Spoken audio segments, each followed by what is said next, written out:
Nongeye kubasuhuza abakunzi ba Pamakyo TV mbifuriza amahoro y'Imana. Uno munsi tugiye kubagezaho impamvu umuntu ukata ibitunguru azana amarira mu maso.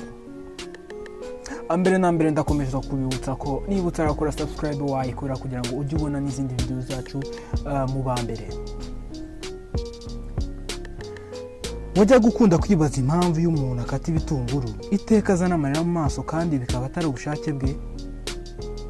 Yego nta kabuza, buri muntu wese yavuga ati yego niba warigeze guteka. Ni kenshi cyane uteka cyangwa se ni kenshi nk'abantu bakunze guteka ukata igitunguru ariko mu gihe ugikata ukaba wazana amarira mu maso kandi ukumva birababaza cyane. Rimwe na rimwe n'ababireka kugira ngo amaso abanze kandi asubirane amere nk'uko yari ameze imbere. Dr. Juan Melo wo muri kaminuza ya Coventry University yo mu Bwongereza yasobanuye urubuga The Conversation ko impamvu ikibitera ari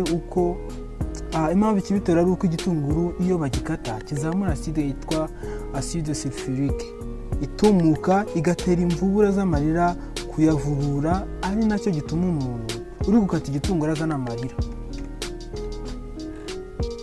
Dr. Juan Melo akomeza asobanura ko ingano y'iyo acide sulfurique izamurwa n'igitunguru aba ari nke kandi nta burozi buba buyirimo. Igira ingaruka ku maso gusa nabwo kandi ngo ni ugutuma azana amarira mu maso, nta zindi ngaruka. Dr. Juan Melo asobanura ko ibitunguru bimwe bitera kuzana amarira make, ibindi bigatuma ubikata azana amarira menshi bitewe n'ubutaka byahinzwemo. Ibitunguru byahinzwe mu butaka burimo ikinyabutabire cya sulfure nyinshi nibyo bituma ubikata azana amarira menshi. Ibitunguru by'ibara ry'umutuku ngo nibyo bitera kuzana amarira make ugereranyije n'ibindi. Tumaze gusobanukirwa impamvu umuntu azana amarira mu maso igihe akata igitunguru. Noneho tugiye kurebera hamwe uburyo bwagufasha gukata ibitunguru utazanye amarira mu maso.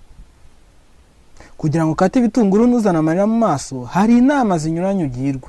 Wahita mu buryo bukoroheye cyangwa bukubangukiye. Uburyo bwa mbere, kubishira mu mazi ashyushye mbere yo kubikata.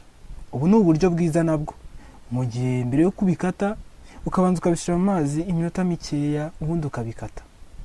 Kubishira ahantu hakonje nko muri frigo mbere yo kubikata. Icya gatatu, kubibika ahantu hakonje kandi hatagera urumuri. Ubu ni ubundi buryo bwagufasha kutaribwa amaso mu gihe ukata ibitunguru. Mbere yo kubikata ukabanza ukabibika ahantu hakonje kandi bizeye ko nta rumuri ruhagera. Uburyo bwa nyuma ari ukubikata ufite umwambi mu menyo. Ibi birumvikana, ni ugufata igitunguru ukagikata ufite umwambi mu menyo. Nongeye kubashimira kuba mwakomeje kudukurikira ndetse mukaba murangije ino video. Mukomeze mugire ibihe byiza, mbibutsa gukomeza gukora subscribe. Ciao.